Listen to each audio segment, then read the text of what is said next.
Parce que c'est vous-même, on vous donne des secrets, comment être fort. Mais vous ne voulez pas lire d'abord la Bible. Après un jour, le sorcier t'attaque, là on te met à terre, après tu commences à te fâcher contre le sorcier. Laisse le sorcier tranquille. On t'a donné le secret qu'il faut lire la Bible, comme ça tu seras fort. Et lorsqu'on va t'attaquer, il va tomber. On ne doit pas tout faire à ta place. Toi aussi tu as un rôle à jouer.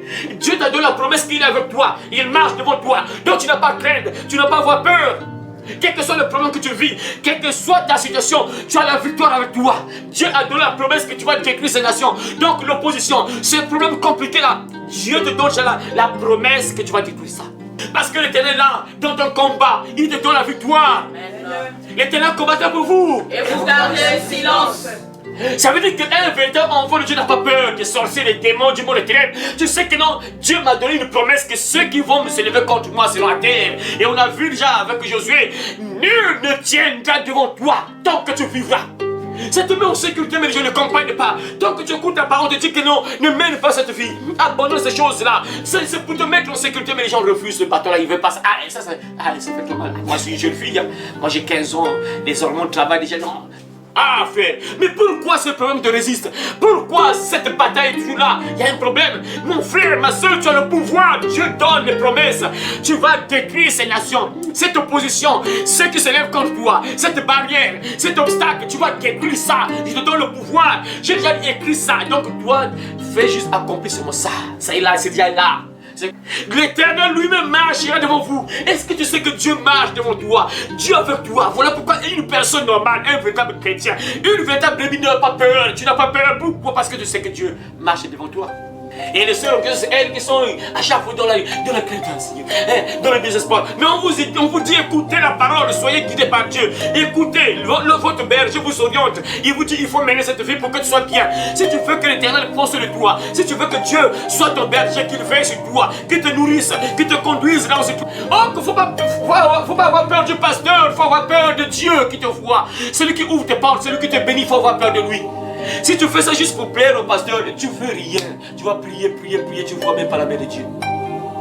Parce que toi tu cries le pasteur, même si c'est important aussi, mais il faut voir Dieu. Je sais que quand je crie là, je prie, je crie à lui, il prendra soin de moi, je n'ai pas à avoir peur. Quels que soient les dangers, quels que soient les problèmes que je vais vivre, quelles que soient les difficultés, je sais que mon Père est avec moi. Je sais qu'il m'entend, je sais qu'il est mon berger, il prend soin de moi. Automatiquement il va prendre soin de moi tôt ou tard. Tôt ou tard. Comme il y a certaines familles, par exemple, ils savent que chaque année, il faut que quelqu'un meure. Donc du coup, les gens sont dans la peur. Ils se disent que parfois c'est mon tour à moi. Parce que l'année passée, c'est dans... Là, on va bientôt entrer en 2026. Qu'est-ce qui va t'accompagner? Ce sont les mêmes malheurs de 2025 qui vont t'accompagner en 2026. Mon frère, ma soeur, non. Ce sont les mêmes liens de famille qui vont t'accompagner en 2026. Tu dois refuser ça, frère, soeur. Ah, Seigneur, l'Éternel, mon berger, je ne manque de rien. Mais pour toi, il te manque beaucoup de choses. Tu ne vois pas la main de Dieu. C'est normal parce que tu es têtu. Tu ne respectes même pas ton berger. Qu'est-ce qui va prendre sur le toit? Tu ne le respectes même pas. Vous qui êtes connectés, quel que soit là où vous êtes, vraiment que Dieu vous bénisse, mes frères et sœurs. En tout cas, venez dans la paix du Seigneur. Merci beaucoup. Donc, sans plus tarder, on va prier pour nous préparer à écouter la parole de Dieu. On va préparer nos cœurs à écouter la parole de Dieu. Entrons en prière et prions dans le Jésus-Christ. Père éternel Dieu, tu as dit clairement que le ciel et la terre passeront, mais mes paroles ne passeront point. Seigneur, nous voici devant toi une fois de plus, Seigneur, pour entendre ta parole, pour te glorifier, te louer, Seigneur. Voilà pourquoi, Père, nous avons besoin que tu agisses maintenant dans le cœur de tout un chacun. Parle à quelqu'un ce matin. Parle-nous, Seigneur de Dieu. Nous avons besoin, oh, d'entendre ta voix, Seigneur Dieu. Dans le Père, nous avons besoin d'écouter ta voix. Si nous sommes là, Seigneur, c'est pour cela. Si nous sommes réunis en ce lieu, c'est pour la parole, Seigneur. C'est pour t'écouter, toi, notre Père. C'est pour t'entendre, Seigneur Dieu. Voilà pourquoi nous sommes là. Voilà pourquoi nous avons besoin que tu nous parles maintenant, Seigneur Dieu. Dispose le cœur de mon frère, Père. Dispose le cœur de ma soeur, afin que, Seigneur, nous puissions comprendre ta parole. Nous puissions la pratiquer, bien sûr, tous les jours de notre vie, Seigneur Dieu. Père, que tout ce qui inspire de distraction soit éloigné de mon frère et de ma soeur, au nom de Jésus, Seigneur Dieu. Que le cœur de mon frère soit préparé à recevoir cette sémence, à recevoir cette parole, Seigneur Dieu. C'est à travers ta parole que nous sommes guéris. Comme il est écrit, il a envoyé sa parole, il est guéri. Seigneur Dieu, c'est ta parole qui apporte la guérison. C'est ta parole qui libère. C'est ta parole qui délivre, Seigneur Dieu. Tu as délivré plusieurs personnes juste en parlant. Lève-toi, prends ton lit, marche. La personne se lève, se redresse, Seigneur. Juste en parlant, en parole, Seigneur. Nous avons besoin, Père, que tu nous parles encore ce matin. Voilà pourquoi, Seigneur, que tout ce qui s'oppose à la parole soit neutralisé maintenant dans le Jésus-Christ.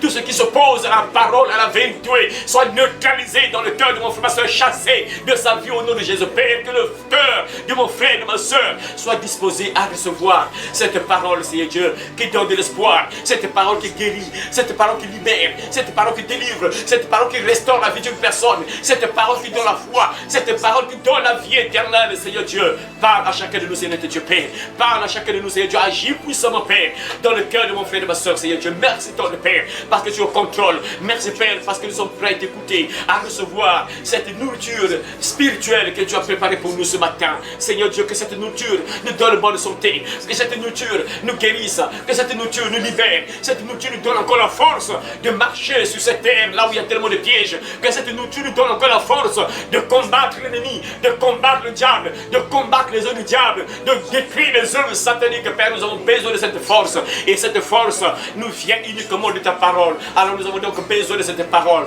Alors transmets-nous ce matin, c'est ta parole qui nous donne cette force spirituelle. Merci Père, parce que tu nous parles et nous sommes prêts à t'écouter. Parle-nous Seigneur, nous sommes prêts à t'écouter. Au nom puissant de Jésus-Christ, nous avons aussi demandé et prié. Amen. Amen. Voilà, merci beaucoup. Gloire à Dieu, gloire à Dieu. Donc, nous allons encore poursuivre notre thème merveilleux que nous avons commencé il y a longtemps. J'avais dit ça, que ce thème-là va nous faire entrer jusqu'en janvier. On va arriver jusqu'en janvier avec ce thème merveilleux. Ce thème merveilleux qui s'intitule « Ne crains rien, ne crains rien ». Voilà. Donc, ce thème va nous faire entrer jusqu'en janvier. Mes frères et sœurs, Dieu voulant par sa grâce. Voilà. Donc, c'est un thème très important. C'est vraiment orienté.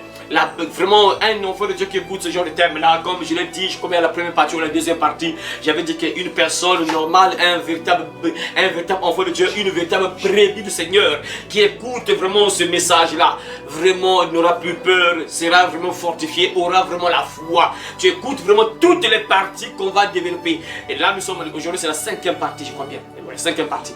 Nous sommes à la cinquième partie.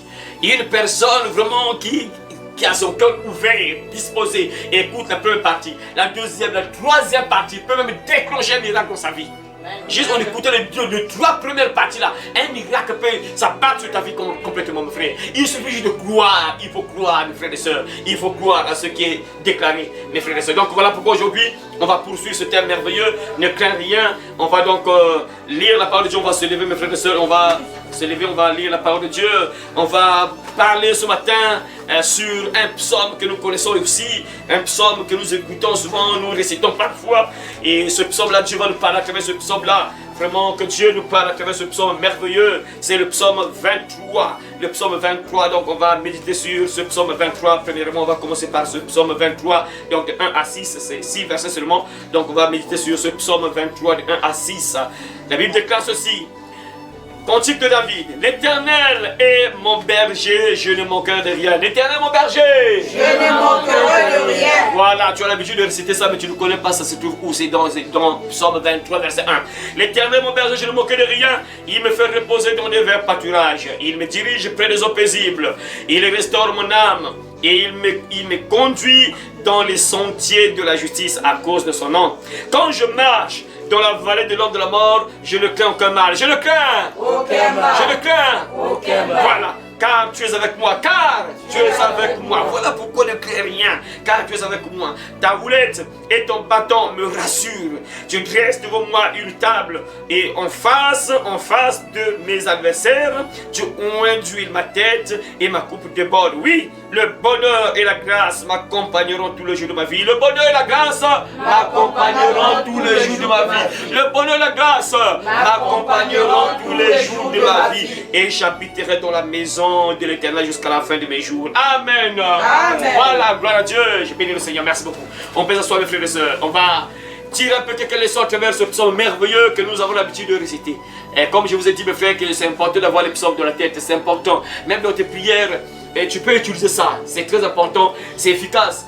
Moi, que vous voyez là, moi j'ai vraiment utilisé beaucoup les psaumes. Jusqu'aujourd'hui, j'utilise toujours beaucoup les psaumes également dans les prières. Lorsque je suis dans les prières, dans mes prières, surtout prières de combat spirituel, et je mélange toujours les psaumes à l'intérieur. Donc il faut avoir ça dans la tête. Et ça aussi, un enfant de Dieu doit dévorer la Bible, doit avoir la parole dans sa bouche, doit manger la Bible. Tu dois manger la Bible parce que la Bible c'est une nourriture. L'homme ne vivra pas de pain seulement, mais de toutes les paroles qui sortent de la bouche de Dieu. Ça c'est tout dans quel verset?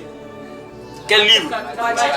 Voilà, c'est ça, c'est dans Matthieu 4.4, c'est ça, la parole c'est une nourriture et tu dois manger ça. Ah, ça c'est un autre message. Voilà, donc ici mes frères et sœurs, c'est David, nous connaissons tous David, comme j'ai l'habitude de vous dire que lorsque tu entends David ou bien Salomon, vraiment les deux personnages là, il faut attirer vraiment l'attention. Pourquoi? Parce que, c'était d'abord des rois, les deux, papa et enfant, des rois, et deux, et ils étaient aussi bien. Ils étaient aussi bien dans la vie, et trois, en particulier, papa était un guerrier. Voilà pourquoi lorsqu'il s'agit de combats spirituels, c'est souvent les psaumes de David. Donc on peut utiliser, bien sûr, il y a d'autres versets aussi, mais les psaumes de David sont vraiment à la base, presque je peux dire, du combat spirituel. Vraiment, quand tu vois côté combat spirituel, c'est plus les psaumes, c'est plus les psaumes. Et Dieu merci parce que c'est lui qui parle là, c'était un guerrier. Puisque nous aussi, nous sommes des combattants, nous sommes des soldats, nous sommes des guerriers, et on doit s'inspirer de David parce que lui, c'était un guerrier. Vous voyez? On doit s'inspirer de David parce que c'était un guerrier. Voilà, quand même Jésus, parfois il blâmait les disciples. Mais pourquoi vous n'avez pas de foi? Parce que moi, votre maître, j'ai la foi, vous voyez les miracles que je fais, mais pour vous, moi, il ne faut pas vous trembler, vous avez peur. Ça veut dire quoi ça? Parce que c'est pas normal que ton maître soit quelqu'un de foi, fait des miracles et toi tu es peureux, ça n'a pas de sens. Voyez, donc c'est comme David. David est un guerrier. Et quand tu lis David, quand tu regardes les psaumes, tu dois t'inspirer de David. Tu dois être aussi courageux, un combattant, un guerrier qui n'a pas peur, qui sort toujours victorieux dans ses combats, dans ses batailles. Malheureusement, Seigneur, beaucoup de chrétiens sont à terre. Ça, c'est pas normal, mes frères et sœurs. Qu'un chrétien soit mis à terre, ça n'a pas de sens à toi. Comment le diable peut te mettre à terre alors que toi tu es le Dieu puissant? Vous savez mes frères, un jour, lorsqu'on était à l'évangélisation, on était au marché de Tchétché là, il y a un jeune kémite là, les kémites, les animistes, les kémites là, ces gens c'est vraiment compliqué. C'est un mouvement qui fait tellement rage aujourd'hui, donc on l'Afrique là, ils se sont réveillés avec l'internet qui les facilite la tâche, c'est compliqué, donc ils se réveillent, donc les petits sorciers qui ne savaient pas se réveillent, donc ils sont en train de booster les sorciers en fait. Ils sont en train de réveiller plutôt, voilà, parce qu'on parle souvent d'éveil, l'éveil, donc ils sont en train de réveiller. Les sorciers sont en train de réveiller les sorciers inconscients. Ceux qui étaient des sorciers mais ils ne savaient pas, mais non, lorsque ces gens-là parlent pas, ouais c'est ça, ils se réveillent, donc après ça déforme un mouvement fort. Vous voyez, et ce jour-là, on était en train d'évangéliser, et un kémite s'approche de moi, il pose des questions, bon, je parle un peu des trucs, les ancêtres là, tout ça, et après il vient là, mais dis-moi, mais vous dites que non, comment vous avez le Dieu tout-puissant? Regardez, une question vraiment, un païen, oui c'est un païen parce qu'il prie le faux Dieu, c'est un païen. Voilà, donc parce qu'un païen c'est celui qui prie le faux Dieu, c'est ça le païen.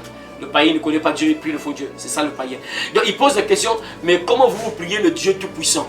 Comment, mais c'est Dieu là. Voilà. Vraiment, il ne faut pas trop baisser la tête comme ça, c'est pas bon. Parce que si tu baisses la tête comme ça, tu risques de dormir. Refuse ça. Parce que ce genre de message, ça donne la foi, ça peut te ouvrir les portes, ça peut porter des choses vraiment incroyables dans ta vie. Il faut être attentif, ne manque rien.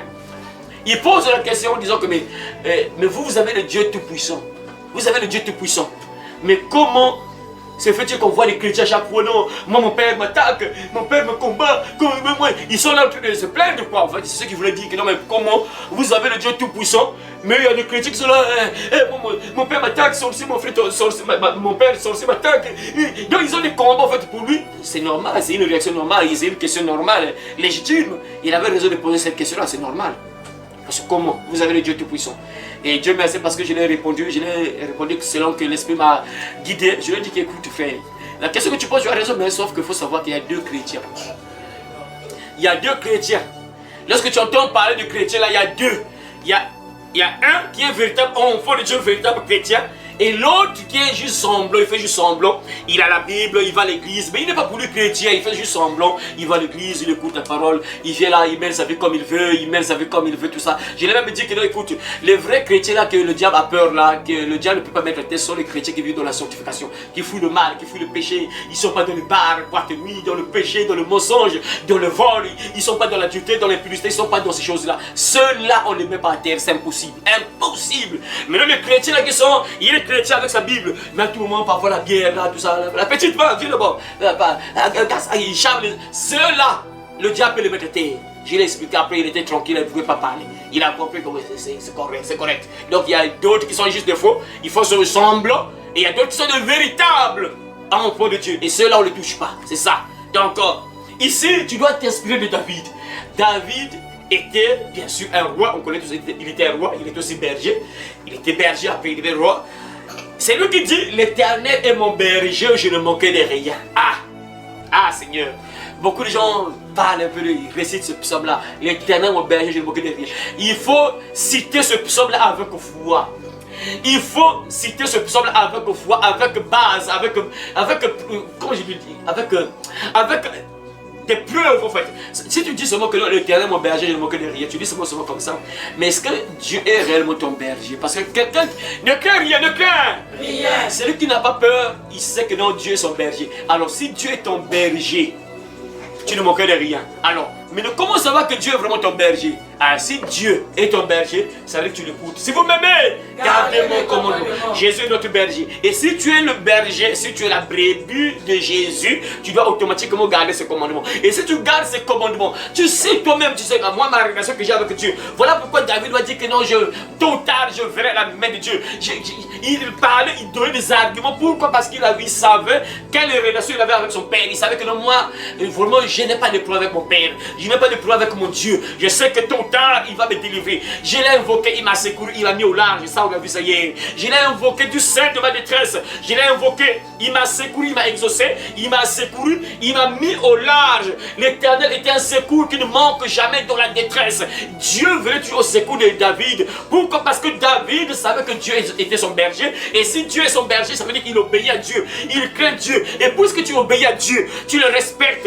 Là, tu sais que non, quand je dis que non, l'Éternel mon berger, je ne manque de rien. Tu es sûr parce que tu sais que tu n'as pas de problème avec ton Père. Tu sais que la relation que tu as avec ton Dieu, tu sais que rien ne va me manquer. Mon problème là, mon Père va résoudre ça. Je sais, mon Père va intervenir. Tôt ou tard, je n'ai pas peur. Mon Père va intervenir. Il est mon berger. Regardez le berger. Vous connaissez tous le berger, j'ai déjà donné l'exemple là. Le berger, c'est quelqu'un qui a des animaux. Hein. C'est quelqu'un qui élève les animaux, il a des animaux. Et le berger là, il a le droit chaque matin, souvent chaque matin, de donner la nourriture à ces brebis là. Il y a des brebis qui sont parfois dans un enclos, tout ça. Et chez nous ici par exemple, il y a des bergers qui prennent les brebis, ils sortent avec les brebis, ils conduisent les brebis quelque part pour manger de l'herbe. Vous voyez? Donc le berger a ce droit là de prendre soin des brebis, conduire les brebis là où se trouve la nourriture. Donc si Dieu est vraiment ton berger, tu n'as pas à avoir peur, tu n'as pas à craindre quelque chose, tu sais que mon Père est là, il va prendre soin de moi. Quand quelqu'un, regardez moi j'ai vu beaucoup de documentaires, parfois on voit qu'il y a un animal qui est malade là, il va chercher des médicaments, il va donner un traitement à cette brebis là ou à cet animal là, parce que son but est que l'animal vive. Dieu ne peut pas t'abandonner si Dieu est vraiment ton berger. Mon frère, ma soeur, crois-moi, si Dieu est vraiment ton berger, s'il est vraiment ton berger, tu n'as pas à avoir peur. Tôt ou tard, Dieu va intervenir dans ton problème. Quel que soit ce que tu vis, quel que soit ce que tu traverses, les difficultés que tu as là, les problèmes que tu traverses, que tu vis là, tôt ou tard, ton Père va intervenir. Attends, moi j'ai un animal, j'ai mon animal. Regardez, bon, chez nous ici, parce qu'on est un peu monfoutiste, mais vous voyez un peu, chez les blancs là-bas, bon, pas seulement les blancs, mais beaucoup de gens parfois, parce que nous autres là, bon, avec la galère de l'Afrique là, on avait des chiens, mais parfois, tu vois, pour leur donner la nourriture, on leur donnait juste des os. Hein, tu manges la chair, après tu le donnes seulement les os. Ça, c'est pas normal. Donc, il y a des gens, ils ont quand même des moyens. Donc, lorsqu'ils préparent la nourriture pour son chien. Ils donnent la nourriture pour son chien, son chat. Donc, il y a une assiette qui est là pour son chat. Il y a une assiette pour son chien. Vous voyez, mes frères, nombreux font ça. Mais, et nous autres, je me rappelle, on avait des animaux, mais et puisqu'on était un peu, comme je peux dire là, il y avait aussi des crises, tout ça, donc on ne pouvait pas bien nourrir nos animaux. C'est que une personne normale qui a un chien, un chien ou bien un chat, tu vas toujours prendre soin de ce chien ou de ce chat là. Tu vas toujours prendre soin de ça, obligatoire. Tu ne peux pas l'abandonner. Tu vas nourrir ce chien ou ce chat. Parce que c'est ton chien, c'est ton chat. Et Dieu est notre berger, nous sommes ses brebis. Nous lui appartenons. Ça veut dire qu'il doit toujours prendre soin de nous. Il ne peut pas nous abandonner. Voilà pourquoi il avait dit que l'Éternel est mon berger. Je ne manquerai de rien. Il est tellement sûr que rien ne peut me manquer. Tu ne manqueras pas de paix. Tu ne manqueras pas le bonheur. Tu ne manqueras pas la bonne santé. Tu ne manqueras pas ce que tu cherches là. Il va te donner ça. Il peut te donner ça si tu crois, bien sûr. Si tu comprends que ton Père, c'est ton berger. Mes frères. Voilà, si les gens ont pas peur, sont en train de trembler, d'être dans les inquiétudes, parce qu'ils ne savent pas en réalité qui ils sont. Ils ne connaissent pas vraiment la relation qu'ils ont avec leur Dieu. Ils ne comprennent pas qui est Dieu. Qu'est-ce qu'il est capable de faire dans ta vie? Voilà pourquoi je répète encore ça. J'ai toujours l'habitude de dire ça, de répéter ça. Il faut juste voir Dieu comme ton Père seulement. Mets Dieu comme ton Père seulement. Vois Dieu comme ton Père. Vois Dieu juste comme ton Père. C'est vrai, c'est notre Père. Comme Jésus a dit, vous avez votre Père. Comment prier notre Père? Donc il faut prier notre Père. Ah, il y a des gens qui ne connaissent même pas la base. Vraiment, Jésus t'a expliqué comment prier. Les disciples ont posé la question à Jésus. Montre-nous comment on doit prier comme Jean a fait avec ses disciples. Montre-nous comment on doit prier. Jésus dit pour prier, il faut invoquer le Père. Mais les gens parfois invoquent une personne. Il dit, ah Seigneur, c'est compliqué vraiment. Voilà, donc si tu as ton Père, tu connais que Dieu est ton Père. Dieu est ton Père, c'est lui qui t'a créé, qui t'a envoyé sur la terre. Alors frère, sœur, comment il peut t'abandonner? Est-ce que ça a un sens? Il ne peut pas t'abandonner, mes frères. Voilà pourquoi un véritable enfant de Dieu qui comprend que Dieu c'est son berger, tu n'as pas à trembler, tu n'as pas à te paniquer. Quelle que soit la situation, quelles que soient les difficultés que tu vis, tu traverses, quel que soit le problème que tu vis. Ton Père, puisqu'il est ton berger, il t'aime, c'est lui qui t'a créé aussi. C'est pas pour lui qu'il t'a envoyé sur la terre. Il t'a pas envoyé sur la terre pour être misérable toute la vie. Il t'a pas envoyé sur la terre pour être malade toute la vie. Il t'a pas envoyé sur la terre pour être condamné si les choses pas bien. Il t'a pas envoyé sur la terre afin que tu sois un jouet des sorcières. Il t'a pas envoyé sur la terre pour que tu sois un prisonnier des sorcières, que tu leur serves de brouettes. Tu es là la nuit, on t'utilise comme une brouette, tu transportes des lourds fardeaux. Le matin, tu te réveilles les tu n'arrives pas. Non! Mon frère, ma soeur, si tu comprends qui tu es, ça tu refuses, ça tu sors de là, mon frère, ma soeur. Tu ne manqueras de rien, l'Éternel est mon berger, je ne manquerai de rien. Ah Seigneur, si les gens perdent beaucoup de bénédictions, beaucoup de choses, parce qu'en fait, ils ne connaissent pas qui ils sont. Et vous voyez, il y a des gens parfois, lorsqu'ils ont des problèmes, parfois ils ont parfois l'habitude, parfois de dire que non, tu connais qui je suis. Parce que s'il donne qui il est, s'il dit qui il est, les gens auront peur. Je suis l'enfant du colonel de tel. Je suis l'enfant du colonel tel. Donc du coup, la personne a peur. Tu vois, juste en donnant le nom, en disant que qui il est. Il dit, je suis l'enfant tel. Je suis l'enfant du ministre tel. Je suis l'enfant du colonel tel. C'est parce que lui, il sait que non, moi, je suis l'enfant d'un tel. Donc si je dis qui je suis là, les gens auront peur. Voyez mes frères, c'est comme ça que tu dois savoir qui tu es. Et si tu sais que tu es l'enfant de l'Éternel, le créateur du ciel et la terre, alors, mon frère, ma soeur, comment tu peux avoir peur?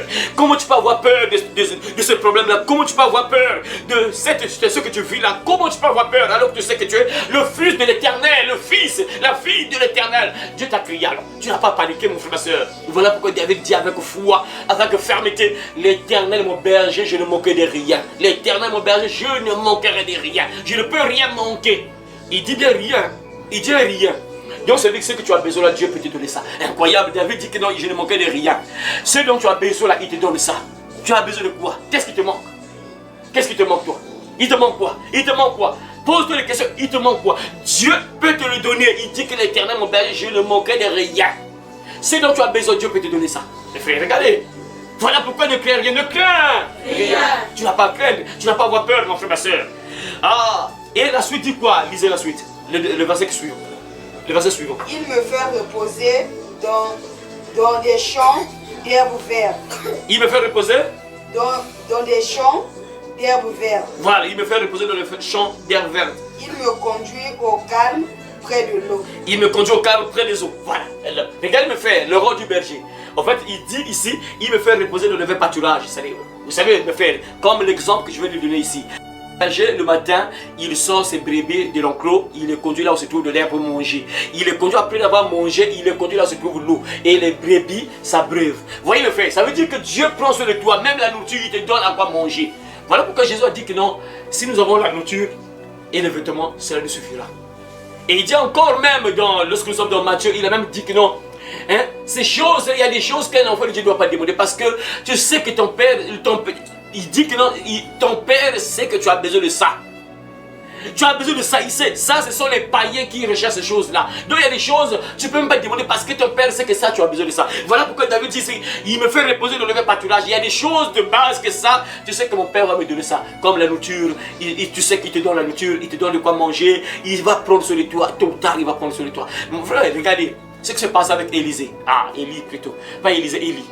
La famille tombe. Sécheresse. Plus de nourriture, c'est compliqué pour manger. L'herbe sèche, famine. Mais Dieu va prendre soin de son serviteur Élie. Il envoie quelque part, écoute, tu vas là-bas, il y a une source d'eau là-bas, tu restes là. J'ai ordonné au corbeau de te nourrir. Et matin, midi, soir, on donne à manger à Élie. Regardez, ça c'est un enfant de Dieu.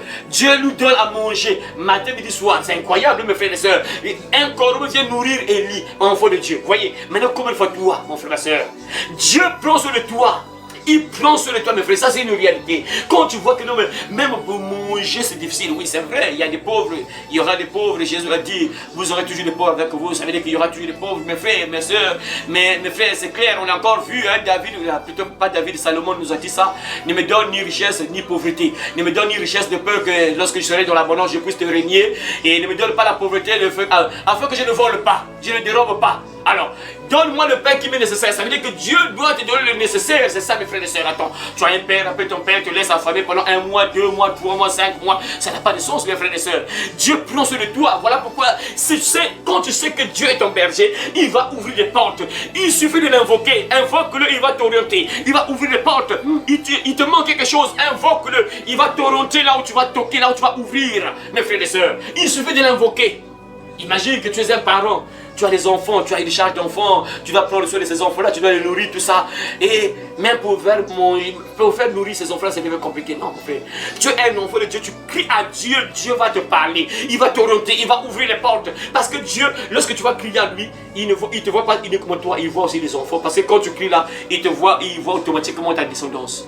C'est ce que Dieu a fait avec Abraham. Dieu fait l'alliance avec Abraham. Et Dieu lui dit que quand je fais l'alliance avec toi, tes enfants également seront bénis. Par cette alliance, tes enfants seront bénis. Par cette alliance, tu seras aussi béni et tes enfants aussi. Tes enfants seront aussi bénis. Tes enfants seront aussi bénis. Voyez, donc quand tu cries à Dieu, Dieu voit automatiquement tes enfants aussi. Il voit automatiquement tes enfants. Et imagine que tu traverses des moments difficiles, tu cries à Dieu, après Dieu te laisse comme ça n'a pas de sens. Dieu va toujours intervenir. Dieu est notre berger, il prend sur le toit. Voilà pourquoi tu n'as pas à avoir peur. Que ce soit même la maladie, tu es peut-être malade. Tu as une maladie qui est là. Mon frère, ma soeur, suivez très bien ce que je dis là. Suivez très bien ce que Dieu vous dit à travers moi. Mais frère, regardez, Dieu c'est ton berger. Lorsque tu te réveilles là, le berger voit que non, tu es malade. Le berger sait que non, là, tu as un pied qui te fait mal. Le berger sait que tu as mal à la tête. Le berger sait que tu as mal ici. Le berger voit ça. Donc il te suffit juste de garder la foi et de crier à lui. Tu cries à lui, Père, regarde ce que je vis. Père, regarde-moi, regarde ce que je vis. Comme Bartimée a fait, il voyait Jésus passer. Ah, mais qu'est-ce qui se passe là puisqu'il ne voyait pas? Il avait les yeux bouchés, donc les yeux ne voyaient pas. Il était aveugle, voilà. Donc il entend juste le bruit. Ça c'est quoi? Qu'est-ce qui se passe là? Mais c'est Jésus qui passe. Hein? Jésus là qui passe. C'est lui que j'entends là qui fait des miracles. Aïe aïe aïe. Jésus, fils de David. Et pitié de moi, Jésus. On lui dit, ah toi aussi, arrête de crier, laisse le mec tranquille. Et lui, c'est comme si on jetait de l'essence sur le feu. Il monte encore, Jésus, fils de David, et pitié de moi. Il crie encore, pas. Jésus entend. Ah, qui m'appelle là? Appelle. On est parti là, viens, Jésus t'appelle. Tu veux quoi? Je veux que je vois encore. Vois, pas. Les yeux s'ouvrent. Crie à ton père est ton berger. Quel que soit ce que tu vis là, la maladie, le problème, quels que soient les problèmes que tu as là, tu as un berger qui prend sur le toit. Il te conduit vers les verts pâturages. Ça veut dire qu'il te nourrit, il prend sur le toit. C'est ce que ça veut dire. Il te conduit là où se trouve l'eau. Il te conduit là où tu vas trouver la nourriture. Ça veut dire qu'il prend sur le toit. C'est ce que ça veut dire. Il prend sur le toit. Voilà pourquoi David dit, je ne manquerai rien. Ah Seigneur, le problème c'est qu'il faut juste écouter le berger en question. Parce que quand tu es têtu là aussi c'est compliqué. Hein? Quand tu es têtu, tu n'écoutes pas ton berger, c'est un peu compliqué. Il faut juste écouter ton berger. Il va prendre sur le toit. Ah mes frères. La suite dit quoi? La suite. Lisez la suite. Ma soeur, merci, lis là parce que toi vraiment, ah Seigneur, vraiment. Qu'est-ce qui se passe là vraiment? Hein? Toi, vas-y, toi. Il me redonne des forces. Il me conduit dans les sentiers de la justice. Il me redonne de la force, il me conduit dans les sentiers de la justice. À cause de son nom. À cause de son nom, voilà. Il restaure mon âme, il me redonne de la force là-bas. Ici, il dit, il restaure mon âme, il me redonne de la force, il me conduit dans les sentiers de la justice. Voilà. Dieu te conduit. Relis dans la version, voilà, la version parole de vie, vas-y. Il me rend des forces. Il me rend des forces. Il me guide sur le bon chemin. Il me guide sur le bon chemin, voilà. pour montrer sa gloire. Pour montrer sa gloire. Voilà, il me guide sur le droit chemin pour montrer sa gloire. Il me guide sur le droit chemin pour montrer sa gloire. Il me redonne la force. C'est ça, tu as besoin de Dieu. Ah, mais c'est normal, mes frères, sœurs. Parce que quand Dieu prend sur le toit, il te lave, il te nourrit. Automatiquement, il te redonne la force. Voilà, c'est très important d'être dans la présence de Dieu. C'est très important de t'approcher de Dieu. Parce que quand tu t'approches de Dieu, il te redonne encore de l'espoir. Il te redonne encore de la force. Il restaure encore ton âme. Ton âme était dans l'abattement. Tu étais là, ah Seigneur, dans le désespoir, Dieu te redonne encore de l'espoir. Il te redonne encore de la force. C'est très important de t'attacher à lui. C'est très important, mes frères et sœurs. Ah, que Dieu vous aide encore pour cela. Et le verset très puissant encore qui dit, verset 4, quand je marche dans la vallée de l'homme de la mort, je ne crains aucun mal. Ah, quand je marche dans la vallée de l'homme de la mort, je ne crains aucun mal. Lis un peu de ta version, elle dit quoi? De ta version.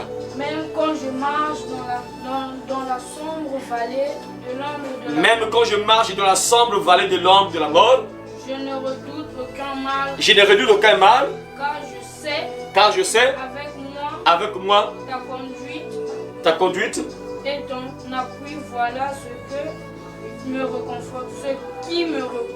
Voilà ce qui me réconforte. Voilà, bon, dans ta version un peu. Bon, là, ton conduite, bon, ici je vais utiliser la version là. Ici il y a un détail très important aussi avec cette version là. Et il dit, quand je marche dans la vallée de l'homme de la mort, je ne crains aucun mal. La vallée d'abord c'est quoi? D'abord la vallée. Une vallée c'est quoi? Et une vallée, une vallée c'est quoi? C'est un chemin resserré entre deux montagnes, tu vois. Il y a une montagne ici, et tu es au milieu. C'est un chemin resserré entre deux montagnes. C'est ce qu'on appelle la vallée. Donc il dit que non, quand je marche dans la vallée de l'homme de la mort, je ne crains aucun mal. Donc je ne redoute aucun mal. Vous savez mes frères, en guerre, lorsqu'il y avait des guerres dans leur époque, là même jusqu'aujourd'hui, ça peut aussi faire, ça peut encore se faire. Quand tu passes là, l'ennemi peut te piéger, il peut monter l'embuscade contre toi. Il met les soldats sur l'une de montagne, sur l'autre. Et lorsque tu passes là, on peut facilement t'attaquer. Et on peut mettre l'embuscade devant. Et ici il y a des soldats, ici il y a des soldats. Et les soldats dans deux. Donc quand tu viens là, tu es carrément coincé. Tu n'as nulle part où aller. Et on te met à terre. Vous voyez, ça c'est un piège dangereux. Donc quand tu n'as pas où aller, tu ne peux pas fuir. Si tu montes là, il y a des soldats ici. Tu montes là, il y a des soldats ici. Tu vas comme ça, il y a des soldats là-bas. Donc tu n'as où aller, personne. Tu ne peux pas t'échapper plutôt. Tu ne peux pas t'échapper. Tu ne peux pas t'échapper. Donc tu es en danger de mort. Voilà pourquoi David déclare que quand je marche dans la vallée de l'homme de la mort, je ne crains aucun mal. Incroyable. Donc il se dit quoi? Il dit quoi? Que même si je vois que non, là je suis en danger de mort. Je suis en danger de mort, il n'y a plus de solution, il n'y a plus de salut. Là, il n'y a plus de solution, c'est fini avec ça, c'est fini. Mais David dit que je ne crains aucun mal. Incroyable, quelle foi qu'il avait en Dieu. Ça veut dire quoi? Une personne peut contracter une maladie. On dit que cette maladie, on ne soigne pas ça. C'est une maladie incurable qu'on ne peut pas soigner. David dit que non, je ne crains aucun mal. Parce que c'est ça, la vallée de l'homme de la mort. Donc tu te dis que là, il n'y a pas de solution, c'est fini. C'est fini avec cette maladie-là, je vais mourir avec ça. Parce qu'il n'y a pas de solution. Les médecins ont dit qu'il n'y a pas de solution, il n'y a pas de traitement. Donc tu es comme dans la vallée de l'homme de la mort. Donc tu n'as nulle part où aller, tu ne peux pas t'échapper, c'est fini. Mais David dit, lui, il dit que non, je ne crains aucun mal. Et ça, mon frère, quand tu es dans le désespoir, tu te dis que ah, moi c'est fini, il n'y a plus de solution pour mon problème là. Quand je vois l'avenir là, je vois l'âge là, c'est fini, il n'y a plus de solution. David dit, je ne crains aucun mal. Parce qu'il sait que Dieu est avec lui, son berger avec lui, mes frères. Parce que quand tu sais que Dieu est avec toi, tu n'as pas à avoir peur. Tu es réconforté, tu as encore de l'espoir, tu as la foi, tu n'as plus peur. Parce que tu sais que tu n'es pas seul, Dieu est avec toi. Voilà pourquoi il déclare que quand je marche dans la vallée de l'ombre de la mort, je ne crains aucun mal. Incroyable, quelle assurance, mes frères et sœurs. Vous voyez, un enfant de Dieu c'est comme ça. Un enfant de Dieu n'a pas peur, quel que soit le problème, quelle que soit la maladie, quelle que soit la situation, quel que soit ce que tu traverses, quel que soit ce que tu vis, tu n'as pas à avoir peur. C'est dangereux d'avoir peur. C'est un esprit qu'il faut chasser de ta vie. Si tu as à tout moment peur, il faut chasser ça. Voilà pourquoi, si je ne me trompe pas, au commencement de ce thème-là, on avait prié contre l'esprit de peur là. Ça, il faut refuser ça dans ta vie. Tu dois refuser ça. Un enfant de Dieu n'a pas peur. Un enfant de Dieu a la foi. Quel que soit ce que tu vis, quels que soient tes problèmes, quelles que soient les difficultés, tu n'as pas à trembler, tu n'as pas à avoir peur, tu n'as pas à avoir à désespérer. Non, jamais. Tu crois que ton Père est là avec toi, ton berger avec toi, il marche avec toi, il voit ce que tu vis, il voit ce que tu traverses. Tôt ou tard, il prendra sur de toi. Ah frère, que Dieu te donne vraiment la foi à travers ce message que tu entends là. Ta houlette et ton bateau me rassure, voilà. Ta houlette et ton bateau me rassure, ça veut dire quoi? Le berger, regardez, il y a deux aspects là qu'on va évoquer là. Regardez, le berger a toujours un bâton. Bâton, houlette aussi. Bâton, il y a un bâton parfois qui guide les brebis. Il y a houlette là, c'est comme un crochet là, un bâton. Donc si une brebis tombe dans un trou, il peut accrocher la brebis puis tirer la brebis. Parfois, tu vois, le bâton là, parfois il peut tuer un serpent à travers ça, à travers le bâton. Comme Moïse avait là-bas le bâton, tout ça. Vous voyez, Moïse avait le bâton parce qu'il était berger. Après, lorsque Dieu l'a appelé, il a dit, tu as quoi, on te met là, tu as un bâton, ok, jette le bâton là-bas. Le bâton s'est transformé en serpent. Il dit, tiens le bâton à la queue là. Il tient pas, mais il tient ça, il tient comme ça redevient un bâton correct, vous voyez. Donc parce qu'il était un berger, il avait tué un bâton. Le bâton c'est très important. Le bâton, le berger, regardez, les bergers ont le bâton. Le bâton c'est la parole seulement. C'est juste la parole. La parole qui te guide, la parole qui t'oriente, la parole qui te met sur le droit chemin. Que ça ne suit pas ce chemin-là. Tu dois être là, mais les gens refusent ce bâton-là. Parce que quand les bergers parlent, que non, ça c'est pas un bon chemin, ne suis pas ce chemin-là. Suis ce chemin-là. On te guide parce que le bâton ou la houlette c'est orienté la brebis, on t'oriente. Non, ne suis pas ce chemin-là. Viens ici, on te guide, on t'oriente. Et David dit que tant que Dieu m'oriente, c'est comme s'il dit, tant que Dieu m'oriente, je n'ai pas peur. Tant que Dieu me guide, je n'ai pas peur. Tant que Dieu m'oriente sur le droit chemin, je n'ai pas à avoir peur. Parce que lui me guide toujours sur le droit chemin. C'est ce que les hommes de Dieu font. Ils ont le bâton c'est juste la parole, frère. La parole, ça, quelque part ça fait mal un peu parfois. Parfois on frappe la brebis un peu à la tête dure, parfois on frappe la parole, ça fait mal. Et Dieu aussi frappe beaucoup de brebis à travers la parole. Parce que la parole, il y a des points lorsqu'on touche pas. Seigneur, ça fait mal, non, ça, laissez ça. Non, c'est pas bon. Que j'abandonne ça. Demain encore on frappe encore pas. J'abandonne ça. Non, c'est pas maintenant là. C'est après là. Ça, il faut abandonner. Non, c'est pas maintenant là. Attends, c'est ça, on frappe. Les pasteurs frappent. À travers la parole, bien sûr, c'est pas eux qui frappent, mais c'est Dieu qui frappe par la parole. Donc la parole c'est un bâton. Mais ça te rassure. Tant que tu écoutes la parole, tant que tu es guidé par les bergers, tant que tu entends la parole, ça te met en sécurité. Ça te met en sécurité, mais les gens ne comprennent pas. Tant que tu écoutes la parole, tu dis que non, ne mène pas cette vie. Abandonne ces choses-là. C'est pour te mettre en sécurité, mais les gens refusent ce bâton-là. Ils veulent pas ça. Ça fait trop mal. Moi, je suis une jeune fille.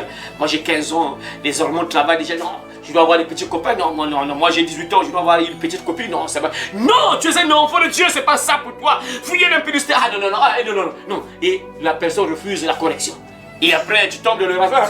Parce que tu refuses que le bâton puisse te mettre sur le droit chemin. Tôt ou tard, tu vas tomber dans un ravin. Tôt ou tard. Le berger a un bâton. Le bâton, c'est pour orienter la brebis. Il voit que la brebis veut tomber. Il te fait comme ça. La brebis ne va plus tomber. Mais les gens ne veulent pas. Mais David dit que tant que Dieu m'oriente, c'est comme s'il disait que tant que Dieu m'oriente, tant que Dieu me guide, j'ai des cœurs que mal. Moi, je sais que je ne vais pas tomber dans le piège jamais. Je suis en sécurité. Tant qu'il m'oriente, il me guide là. Non, ne marche pas là. Va là-bas. Je sais que je suis sécurisé. Il n'y aura rien qui va m'atteindre. Rien. Mais les gens refusent, hein. Les hommes de Dieu parlent là. Surtout les sœurs. C'est compliqué parce que la parole, ça frappe tout le monde, mais en particulier les sœurs. C'est plus les sœurs. Les frères, au moins, mais parce que. Mais ça frappe aussi, mais c'est plus les sœurs. C'est plus les sœurs. Et les sœurs, c'est elles qui sont à chaque fois dans la crédence, dans le désespoir. Mais on vous dit écoutez la parole, soyez guidés par Dieu. Écoutez, votre berger vous oriente. Il vous dit il faut mener cette vie pour que tu sois bien. Si tu veux que l'Éternel prenne sur toi, si tu veux que Dieu soit ton berger, qu'il veille sur toi, qu'il te nourrisse, qu'il te conduise là où se trouve une belle vie, où tu seras bien à Cana. Sois orienté par le berger. Dieu te guide par sa parole. Mène cette vie pour que tu sois bien. Mais non, que j'abandonne ça, non, ça marche pas. Que j'abandonne ça, non, c'est pas bon ça. Frères et sœurs, écoutez. Ne crains rien. Tant que tu n'écoutes pas ton berger, ça sera compliqué, hein. Tu seras toujours là dans la crainte. Seigneur, moi. Moi. Et parce que tu n'écoutes pas ton berger qui prend sur les toi. Nous sommes tous des brebis. C'est Dieu qui prend sur nous. Et si tu n'écoutes pas ton brebis, ton berger, il va te manquer beaucoup de choses. Donc quand tu cites ce verset-là, quand tu cites ça, tu connais ta relation avec ton Père. Tu sais que moi, je sais que je me bats. Ça ne veut pas dire que tu es parfait. Non, on a toujours des erreurs, mais tu sais ta relation avec Dieu. Regardez, les gens ne comprennent pas quoi. C'est comme un élève, regardez. Un élève, par exemple, qui a 10 de moyenne. Chez nous, c'est par exemple, quand tu as 10, tu passes en classe supérieure. Regardez, quand tu as 10, tu passes en classe supérieure. 11, tu passes en classe. 12 de moyenne, 13 de moyenne, 14 de moyenne, 15, 16, 17, 18, même 20 de moyenne, 20 de moyenne. Mais tu vois, tu es différent avec celui qui a 10 de moyenne et celui qui a 15. Vous n'êtes pas pareil. Mais vous êtes tous des enfants de Dieu, je peux dire. Vous passez tous en classe supérieure, mais sauf que toi, tu sais que non, moi, quand même la manière que je travaille là, je suis admis. La manière que je travaille là, je sais que je suis apprécié par mon père. La manière que, même si je ne suis pas correct, je n'ai pas 20 sur 20.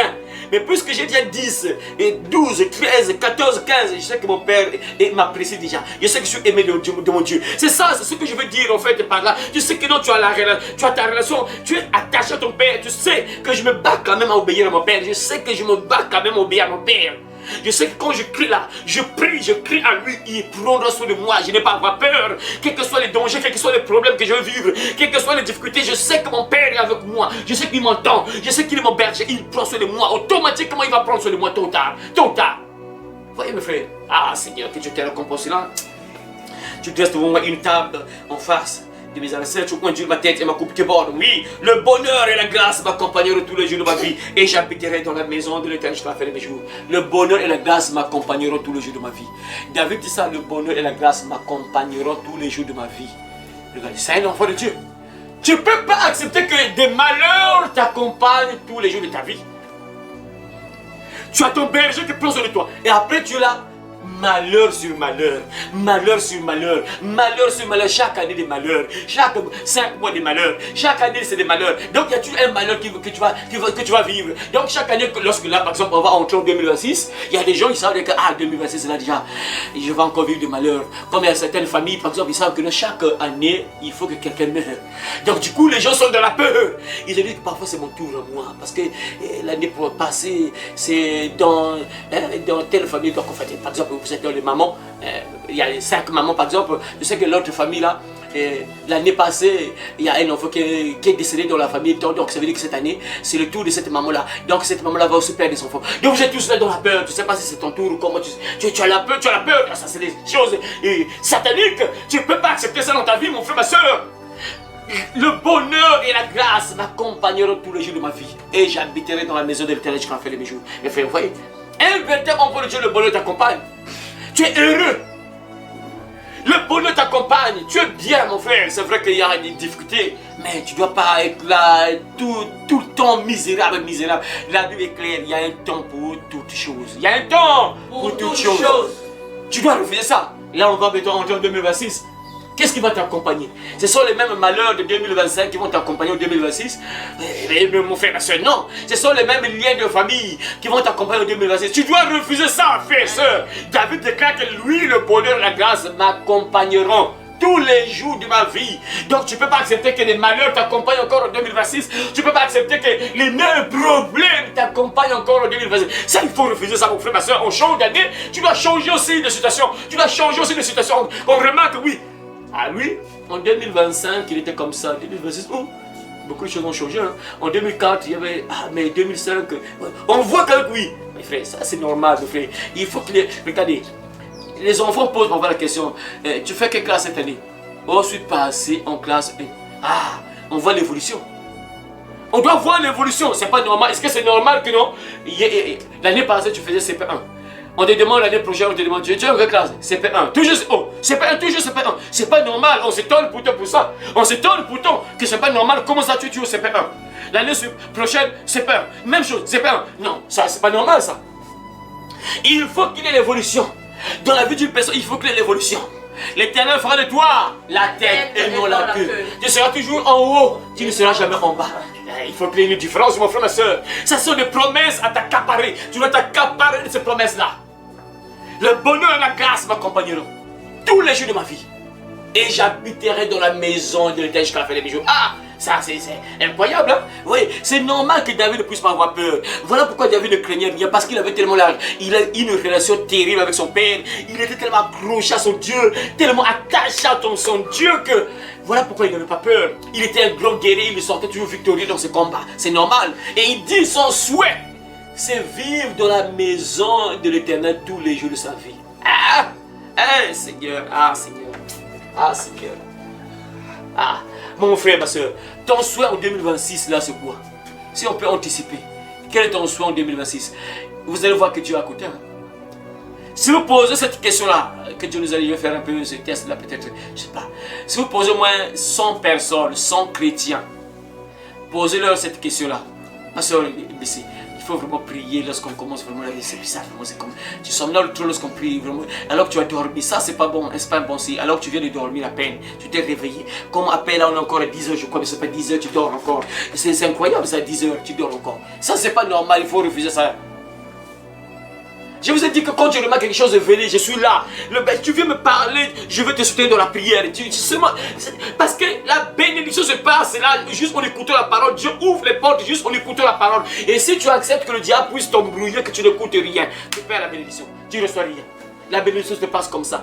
Il ne faut jamais accepter que pendant que l'on te prêcher, que tes pensées se bouleversent là, que tu sois il ne faut jamais accepter ça dans votre vie, il ne faut jamais accepter ça.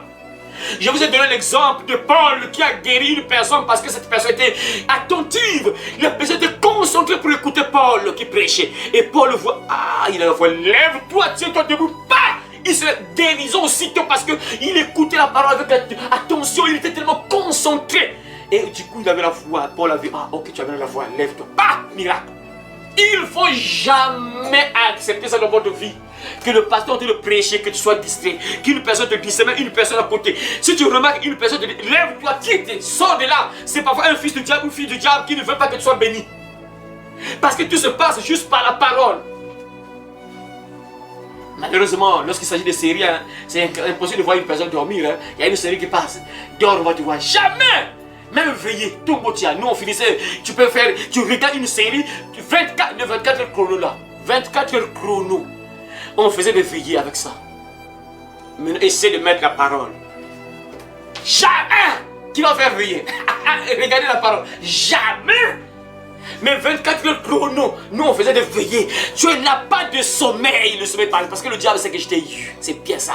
Sois concentré sur ça. Si tu meurs comme ça, je te prends, je t'envole en fait. Et sois concentré là, 24 heures chrono. Donc tu commences à nuit jusqu'à demain matin. Et comme c'est une série qui est tellement. Il y avait, je sais pas, jusqu'à combien, 24 heures, jusqu'à 9, comme ça, je crois bien. Je sais pas, j'avais même pas fini ça, je sais pas. Une longue série. Mais lorsqu'il s'agit de la parole, il faut refuser ça, mes frères. Refusez ça. David dit, le bonheur et la grâce m'accompagneront tous les jours de ma vie et j'habiterai dans la maison de l'Éternel jusqu'à la fin de mes jours. Si on posait la question à plusieurs chrétiens, quel est ton souhait en 2026? Vous allez entendre. Mon souhait que Dieu m'ouvre cette porte qui est fermée. Mon souhait que Dieu me donne le voyage. Mon souhait que Dieu me donne un mari. Mon souhait que Dieu me donne le voyage, le passeport. Jamais vous allez entendre ce que David dit là. J'aimerais habiter toute ma vie dans la maison de l'Éternel. Accroche à mon Dieu. C'est des cas de voir les gens qui disent que non, dans leur prière de fin d'année, puisque à fin d'année, souvent les gens font un peu de souhait, prient, demandent au Seigneur, Seigneur, je veux que telle année, que ceci, je puisse voir ta main dans ceci. Peu de gens demandent à Dieu que Seigneur, aide-moi à être agréable devant toi durant toute l'année 2026 là qui arrive. Je veux être agréable à toi, Seigneur. En 2026 là, je ne dois plus vivre dans ce péché là. Jamais! Je dois pécher là, toi avec moi. Guerre là.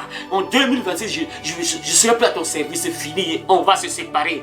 On va signer le papier du divorce avec toi. C'est fini. En 2026, tu seras plus avec moi. Je t'abandonne à partir de maintenant. Mais là, qui va faire ce genre de prière là?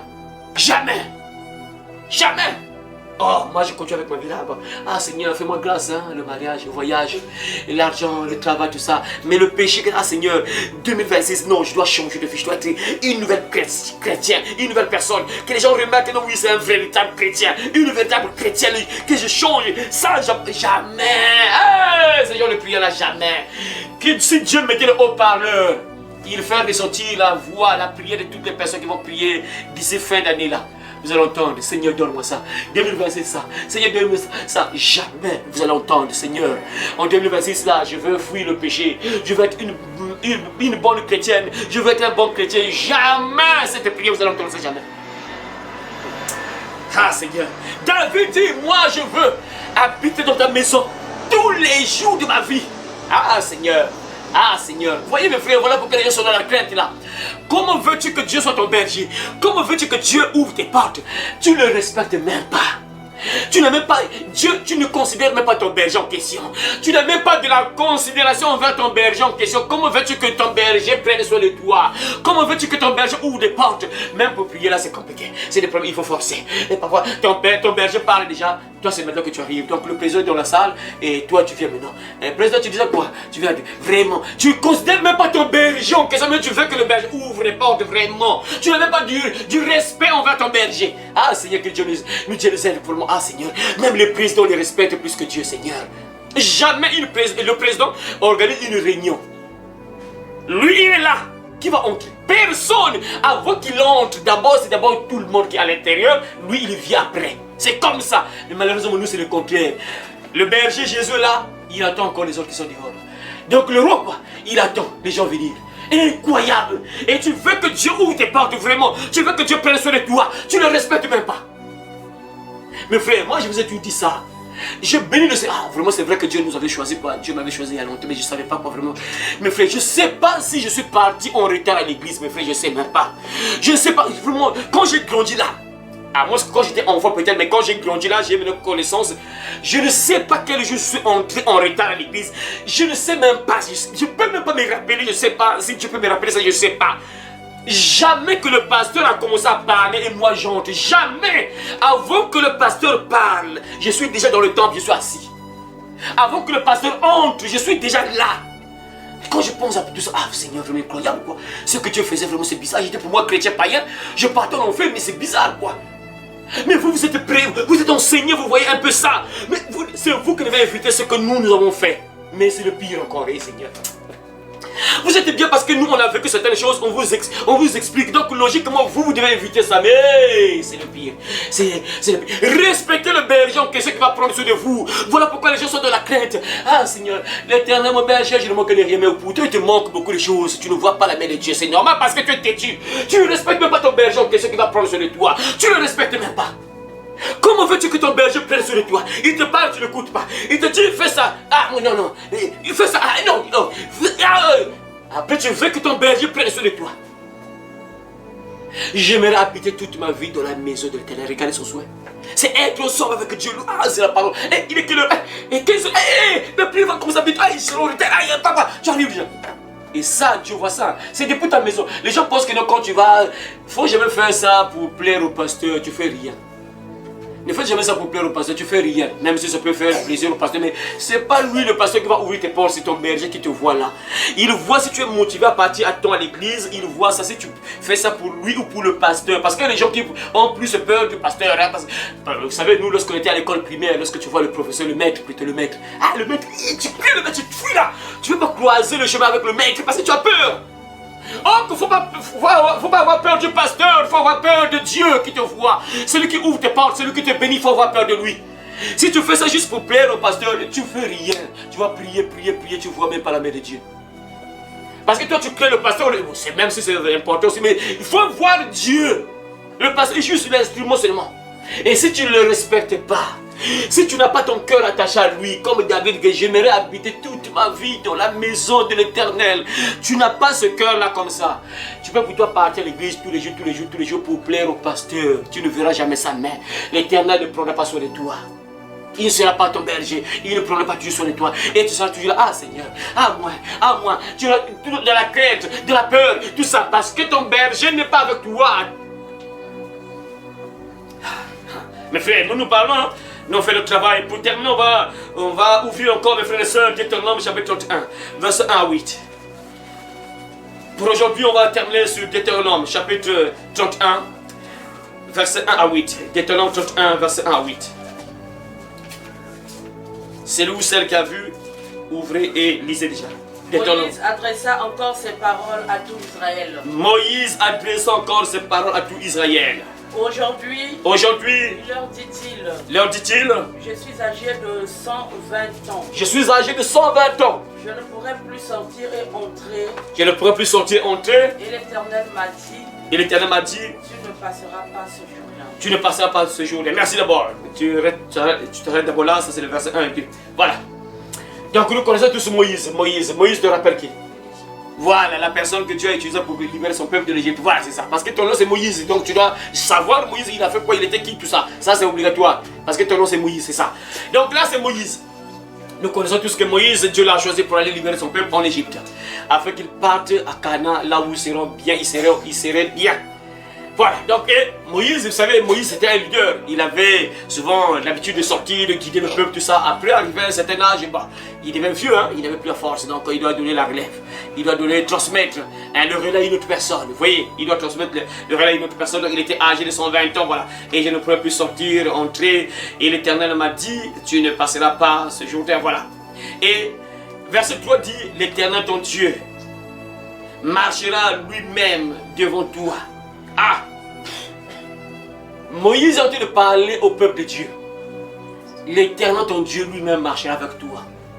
Mais frère, il faut comprendre que non. C'est ce que je vous dis tout à l'heure là. J'ai dit tout à l'heure là. Il faut craindre Dieu. Ne craignez pas, il est comme le pasteur. Que je dois faire certaines choses pour plaire au pasteur. Plaît à Dieu. Ne faites jamais les choses, il ne faut jamais commettre cette erreur-là. Que non, c'est-à-dire tu fais ça pour plaire au pasteur. Quand tu fais ça, tu ne tires même pas la bénédiction. C'est comme la malédiction que tu tires même. Parce que la Bible dit, maudit soit l'homme qui se confie dans l'homme, il prend la chair pour appuyer, qui détruit son cœur de l'Éternel. Fais des choses pour plaire à Dieu. Il faut toujours plaire à Dieu et non à une personne. Moïse dit que non, l'Éternel lui-même marchera devant vous. Lui-même marchera devant vous. Mais en réalité, il y avait-tu un guide? Y a-t-il quelqu'un, un leader? Mais il dit que c'est l'Éternel lui-même qui marche devant vous. Bien sûr qu'il y avait un guide. Celui qui a succédé Moïse, c'était qui? Je commence par les enfants. Celui qui a succédé Moïse, c'est qui? Ma soeur Anne là-bas.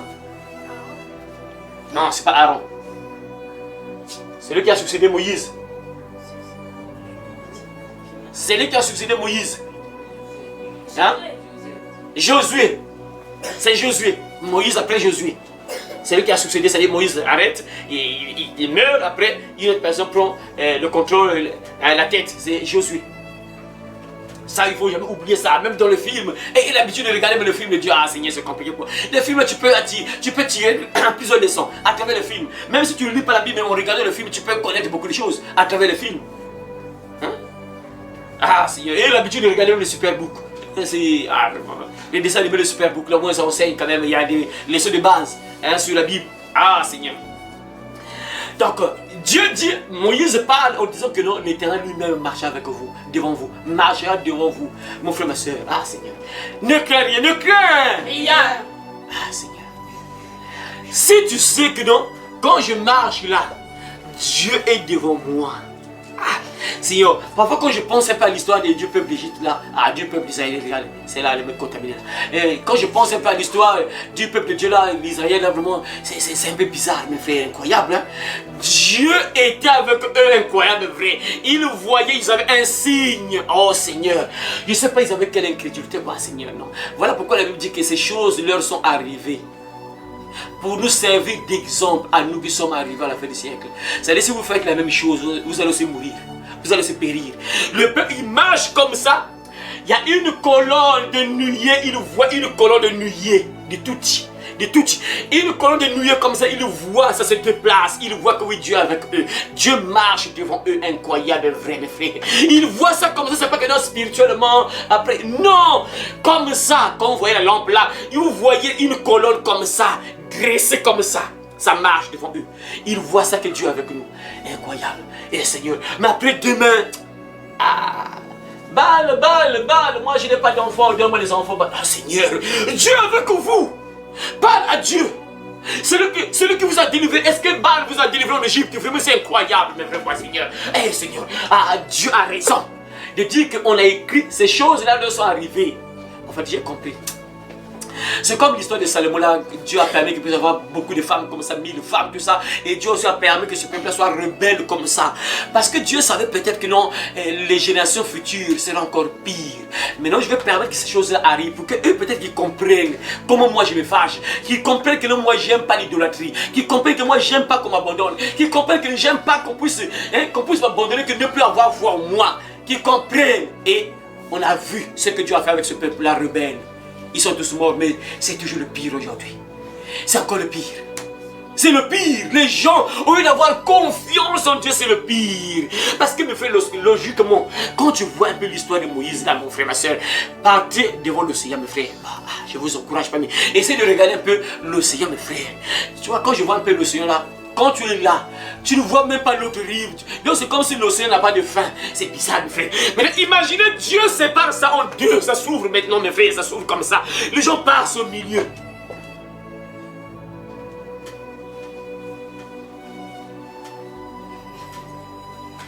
Imaginez, mes frères et sœurs. Les gens passent au milieu. Dieu ouvre la mer comme ça, pousse, ça s'ouvre.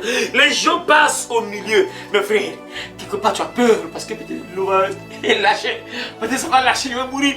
Mais il passe, mes frères, ici c'est bloqué. Bloqué. Bloqué. Vous passez, vous voyez cette puissance-là. Mais après demain, balle, tu es où? Balle, je vous ai. Incroyable, Seigneur, incroyable, vrai quoi. Mes frères, ne faites jamais ça. S'il vous plaît, ne faites jamais ça. N'abandonnez jamais Dieu, mes frères, ne faites jamais ça. Il ne faut jamais faire ça. Même si tu ne vois pas la main de Dieu aussitôt là, ne fais pas l'erreur que nos grands-parents ont commise. Mon frère, ne fais pas ça. Parce que ça conduit tu à la mort, mes frères. L'Éternel lui-même marchera devant vous. Est-ce que tu sais que Dieu marche devant toi? Dieu avec toi. Voilà pourquoi une personne normale, un véritable chrétien, une véritable brebis n'a pas peur. Tu n'as pas peur. Pourquoi? Parce que tu sais que Dieu marche devant toi. Tu n'as pas peur. L'Éternel lui-même marche devant vous. La suite dit quoi? L'Éternel, ton Dieu, marchera lui-même devant toi. Hein? Il détruira ces nations devant toi. Il détruira ces nations devant toi. Et tu t'en rendras maître. Jésus marchera aussi devant toi, comme l'Éternel l'a dit. Voilà. Dieu donne cette promesse. Bon, moi, je serai plus avec vous. Hein. Bon, il y a quelqu'un qui va marcher avec vous. Josué, il sera à la tête, mais c'est Dieu qui est devant lui, devant vous. Josué sera avec vous, oui, mais c'est Dieu lui-même qui marche devant vous. Et il va détruire toutes les nations que vous allez croiser. Parce qu'il y a une guerre qui est là. Il devait prendre possession du pays.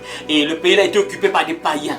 Dieu dit que vous, les païens là, vous allez quitter, vous allez libérer ce pays-là, c'est pour mes enfants. Vous sortez de là, vous qui invoquez les démons là, tout ça. Moi, je vous ai créé, vous invoquez les démons. Vous sortez là, mon peuple va prendre le contrôle de ce pays-là. Et il fallait combattre. C'est bizarre, Dieu pouvait arrêter leur cœur. Mais non, il devait combattre. C'est ça, il devait apprendre la guerre également. C'est ça, tu dois être un combattant, un guerrier, un soldat. Et Dieu donne déjà la promesse que vous serez maître. Vous allez vous rendre maître de ce pays-là. Vous allez les détruire. Regarde cette promesse que Dieu te donne, mon frère. Un enfant de Dieu ne perd jamais le combat, ne perd jamais la bataille, ne perd jamais la guerre, jamais. Parce que l'Éternel marche devant toi, il combat à ta place, il est là pour te soutenir. Ah, frère, l'Éternel ton Dieu marchera lui-même devant toi. Il détruira ces nations devant toi. Il détruira ces nations devant toi. Mon frère, ma soeur, quelles que soient les oppositions que nous avons aujourd'hui, même dans le combat spirituel dans le monde des ténèbres, le diable se lève contre nous. Il nous dresse des embuscades, des barrières pour nous voir à terre, pour nous voir souffrir, tout ça, pour nous voir malheureux, tout ça. Mais Dieu te donne la promesse, Dieu est devant toi. Il est là pour te donner la victoire. Tu n'as pas à avoir peur. Regarde un peu l'Éternel. Et le Dieu que tu pries là, mon frère, est-ce que vous savez ça, que c'est lui qui a créé le ciel et la terre? C'est lui qui a créé la mer là, qui l'a séparé en deux, mon frère. C'est lui qui a créé les démons, les sorciers. Voilà pourquoi tu ne peux pas avoir peur. Quand tu connais le Dieu en question que tu sais là, tu n'as pas à avoir peur. Voilà pourquoi Dieu est en train de rassurer son peuple par Moïse que l'Éternel lui-même va marcher devant vous et il va détruire ces nations-là. Donc l'opposition, ceux qui vont se lever contre vous, ceux qui vont se lever contre vous, vous allez les mettre à terre. Ça veut dire qu'un véritable enfant de Dieu n'a pas peur des sorciers, des démons, du monde des ténèbres. Tu sais que non, Dieu m'a donné une promesse que ceux qui vont se lever contre moi seront à terre. Et on a vu déjà avec Josué, nul ne tiendra devant toi tant que tu vivras. Je serai avec toi comme j'étais avec Moïse. Ça, on a vu ça, je crois bien, la première et la deuxième partie. Nul ne tiendra devant toi, personne ne peut te résister. Personne. Ah, frère, mais pourquoi ce problème te résiste? Pourquoi cette bataille est toujours là? Il y a un problème. Mon frère, ma soeur, tu as le pouvoir. Dieu donne les promesses. Tu vas détruire ces nations, cette opposition, ceux qui se lèvent contre toi, cette barrière, cet obstacle. Tu vas détruire ça. Je te donne le pouvoir. J'ai déjà écrit ça. Donc, toi, fais juste accomplir seulement ça. Ça est là, c'est déjà là. C'est comme ce que Jésus a fait. Il nous a donné la victoire sur la croix. Par son sacrifice à la croix, nous avons déjà le pouvoir. Mais c'est à toi de combattre. C'est à toi de prendre l'épée. Je vous ai donné l'exemple. Et nous autres là, si je restais tranquille, Jésus est mort pour moi, ok. Et ces esprits qui me tourmentent là vont fuir eux-mêmes. Ces boas là qui me poursuivent chaque nuit là, ils vont fuir eux-mêmes. Jamais. Il fallait que je me lève moi-même. Parce que Jésus m'a donné le pouvoir. Mais toi, moi je t'ai donné le pouvoir, tu dois te lever, tu dois combattre. Moi, tu as le pouvoir, lève-toi, combat. Tu attends quoi, lève-toi. On ne doit pas tout faire à ta place. Toi aussi tu as un rôle à jouer. Dieu t'a donné la promesse qu'il est avec toi. Il marche devant toi. Donc tu n'as pas à craindre, tu n'as pas à avoir peur. Quel que soit le problème que tu vis, quelle que soit ta situation, tu as la victoire avec toi. Dieu a donné la promesse que tu vas détruire ces nations. Donc l'opposition, ces problèmes compliqués là, Dieu te donne déjà la promesse que tu vas détruire ça. Et c'est ce qui s'est passé avec le peuple de Dieu. Ils ont fini par prendre le contrôle du pays en Kézokane. Ils ont chassé, ils ont détruit toutes les nations qui se levaient contre eux. Ça s'est réalisé. C'est pas une blague, mes frères et sœurs. Dieu a parlé, ça s'accomplit toujours. Dieu n'est pas un homme pour mentir. Ce qu'il dit s'accomplit toujours. Donc mon frère, ma soeur, tu es dans les promesses. Tu dois te lever pour remporter la victoire sur ton problème. Quel que soit ce que tu vis là, lève-toi, combat. Ah, mon frère, ma soeur, laisse-le utiliser. L'Éternel traitera ces nations comme il a traité Sion et Og. Voilà. Roi des Amoréens, qu'il a détruit avec leur pays. Voilà. C'est ça. Donc Dieu dit un peu, il dit que non, il va détruire encore ces nations-là. Les nations qu'on cite là, c'est des nations puissantes, tout ça. Dieu a détruit ces nations-là. Donc, n'ayez pas peur, n'ayez pas peur. Dieu a détruit ces nations-là. Il va encore détruire ces nations-là qui sont devant vous, comme il a détruit ces nations-là. Donc, n'ayez pas peur. Donc, il vous rassure. Vous avez vu les nations-là, les nations que Dieu a détruites, non? Dieu va encore détruire les nations qui vont se lever contre vous. Donc, Dieu vous rassure. Voilà pourquoi, frère, sœur, tu ne dois pas avoir peur. N'aie pas peur, n'aie pas peur. Ne crains rien, ne crains rien. La suite. Vous êtes nombreux là, la suite. Soyez forts et courageux. Répète. Soyez forts. Soyez forts et courageux. N'ayez pas peur. N'ayez pas peur, n'ayez pas peur. Voilà. Ne tremblez pas devant eux. Ne tremblez pas devant eux. En effet, le Seigneur votre Dieu marchera avec vous. Le Seigneur votre Dieu marchera devant vous, avec vous plutôt. Il ne vous lâchera pas. Il ne vous lâchera pas. Il ne vous abandonnera pas. Il ne vous abandonnera pas. Voilà. Ah, l'Éternel vous les livrera. Et vous agirez à leur égard selon tous les ordres que je vous ai donnés. Voilà, la suite. Fortifiez-vous et ayez du courage. Fortifiez-vous et ayez du courage. Ne craignez point et ne soyez point effrayés devant eux. Ne craignez pas et ne soyez pas effrayés devant eux. Car l'Éternel ton Dieu marchera lui-même avec toi. Marchera lui-même avec toi. Il ne te délaissera point. Il ne te délaissera point. Il ne t'abandonnera point. Il ne t'abandonnera point. Voilà mes frères et sœurs. Ah Seigneur, que Dieu nous aide vraiment comme pour mes frères. Regardez les belles promesses comme ça, mes frères. Dieu donne encore cette promesse. N'ayez pas peur. Ne vous effrayez pas. N'ayez pas peur. Ne crains rien, ne crains rien. Dans la Bible, l'expression apparaît plusieurs fois. Ne crains rien, ne crains rien, ne crains rien. N'aie pas peur, n'aie pas peur, ne crains rien, ne crains rien, ne crains rien. Il ne faut pas avoir peur. Un enfant de Dieu n'a pas peur. Parce que l'Éternel lui-même marche avec toi. Parce que l'Éternel là, dans ton combat, il te donne la victoire. L'Éternel combattra pour vous. Et vous gardez le silence. Alors, regardez, un enfant de Dieu qui connaît son Dieu, qui connaît les promesses, tu ne trembles pas. Devant n'importe quelle situation, tu ne trembles pas, tu n'as pas peur, mon frère, ma soeur. Tu n'as pas peur. Tu n'as pas peur. Hein? Fortifiez-vous. Tu dois être fort, ça on a vu ça hier. Pour être fort, comment être fort? Un enfant de Dieu peut être fort comment? Ma soeur, merci. Par la prière, quoi encore? La parole. La parole, voilà. Quoi encore? Obéir. Fuir le péché, oui, obéir, ça, oui, c'est ça. Parce que quand tu obéis, Dieu est avec toi. Quand tu n'obéis pas, ça ne marche pas. C'est bien. Quoi encore? Avoir la foi. La foi en Dieu, oui. Avoir la foi, non. Comment te fortifier pour être fort? Ça vient après. Pour être fort. Quoi encore? Le Saint-Esprit. Ouais, c'est vrai, pour avoir la force, il faut avoir le Saint-Esprit, oui, c'est vrai, c'est le Saint-Esprit qui te donne la force, oui. Mais pour avoir la force, là, pour recevoir le Saint-Esprit en question, il faut faire certaines choses. Hein? Vivre dans la sanctification, oui. Hein? Comment on se fortifie, comment on devient fort, là? On obéit, il a dit ça, elle a dit ça, il faut obéir, oui. Dans le jeûne également. Le jeûne te fortifie encore, le jeûne te rend encore plus fort. Prière, jeûne, prière, méditation de la parole, pratique, jeûne, prière, méditation de la parole, ça te rend fort. Le jeûne, quand quelqu'un fait le jeûne, c'est comme si tu fais un sacrifice. Les gens ne comprennent pas ça. Donc c'est vrai que le sacrifice est très important, mais les gens ne comprennent pas. Elle fait le sacrifice. Ah, ça, c'est un sujet qu'on va encore développer un autre jour, Dieu voulant. Et les jours à venir, en 2026, peut-être on va développer ça, le jeûne qui plaît à Dieu. Et les gens, vous allez découvrir beaucoup de choses, beaucoup de secrets à l'intérieur. On va parler de ça, les frères et sœurs, c'est très important. Parce que quand quelqu'un fait le jeûne, c'est comme un sacrifice que tu fais. Tu es en train de faire un sacrifice. Parce que tu as privé ton corps de la nourriture et de l'eau pour un temps. Et du coup, ça attire l'attention de Dieu. Le sacrifice, ne blague pas avec le sacrifice. Hein. C'est par le sacrifice de Jésus que nous sommes pardonnés.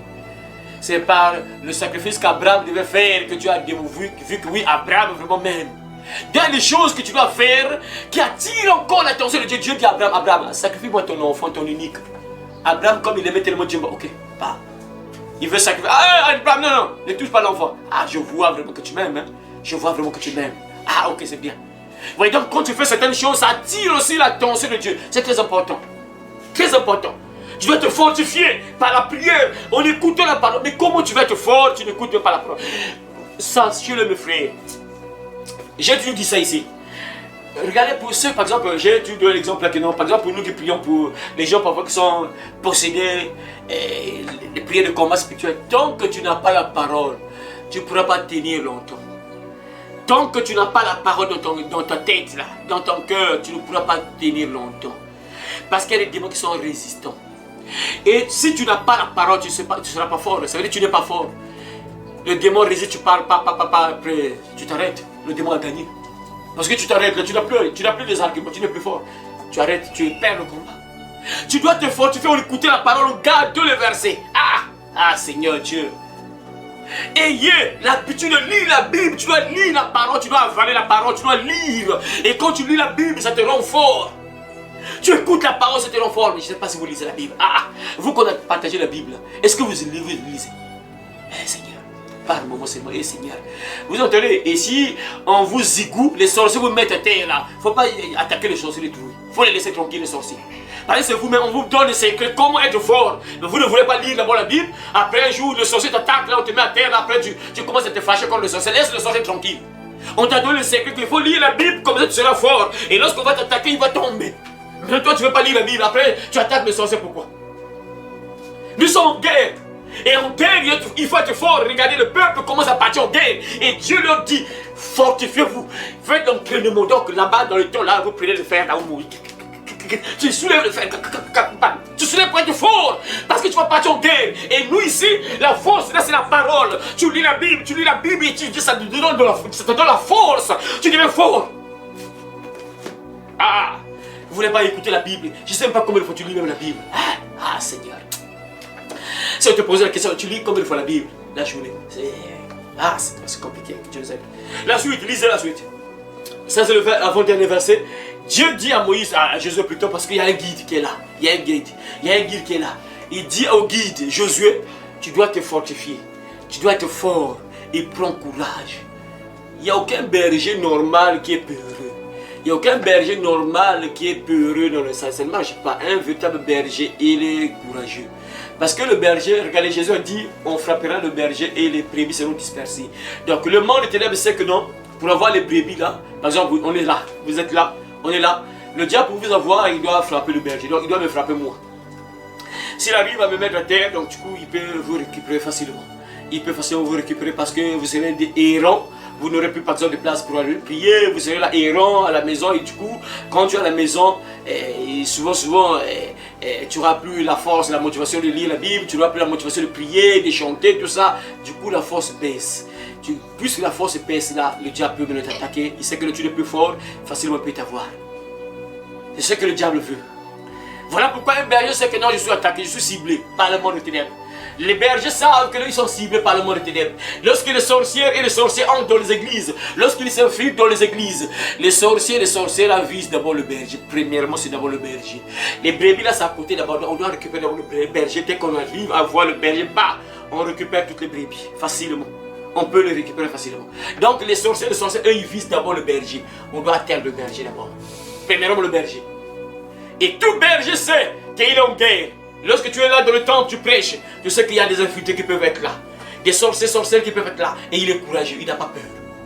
Voilà pourquoi Dieu dit à Josué, tu vas partir en guerre, tu dois être courageux. Tu ne dois plus trembler, tu ne peux plus avoir peur. Non, jamais. Tu es un guide, tu es un berger. Et tu dois être fort, sans peur. Tu ne dois pas trembler. Et c'est toi qui vas faire entrer ce peuple dans le pays en question que j'ai juré à leur donner. Donc, frères et mes frères, regardez, suivez, il y a un détail très important. Là, suivez très bien ce détail-là. C'est bizarre. Dieu dit bien, Josué, fortifie-toi, prends courage. C'est toi qui vas faire entrer ce peuple-là dans le pays que j'ai juré à leur père de leur donner. Donc, il y a des promesses dans ta vie que tant que tu n'es pas en contact avec des véritables hommes de Dieu, tu ne verras pas ça. Tu n'entreras pas en possession de ces choses-là. Parce que les hommes de Dieu jouent un grand rôle dans ta vie. Les gens négligent parfois les hommes de Dieu. Ah Seigneur, que tu nous aides à comprendre cela.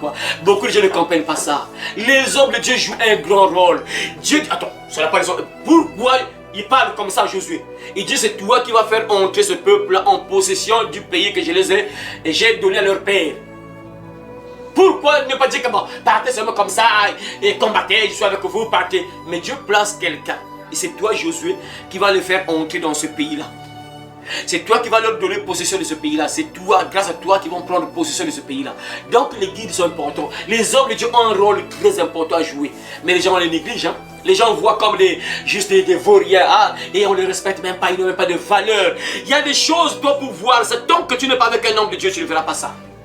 Tant que tu n'es pas avec un homme de Dieu, tu ne verras pas beaucoup de choses parfois dans ta vie. Et je parle des vrais hommes de Dieu, pas des bandits.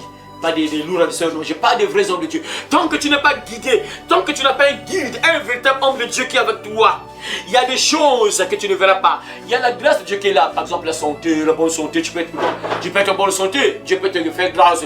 Tu respires pour toi. Tu n'as pas besoin d'un homme de Dieu. Tu n'as pas besoin d'un homme de Dieu pour manger, par exemple, respirer, tout ça. Mais il y a certaines choses. Toi, pour les voir, il faut que tu sois en contact avec un véritable homme de Dieu, un guide, qui va t'orienter, qui fera avec lui. Tu vas entrer en possession de certaines choses qui t'appartiennent. Est-ce que vous comprenez ce point-là?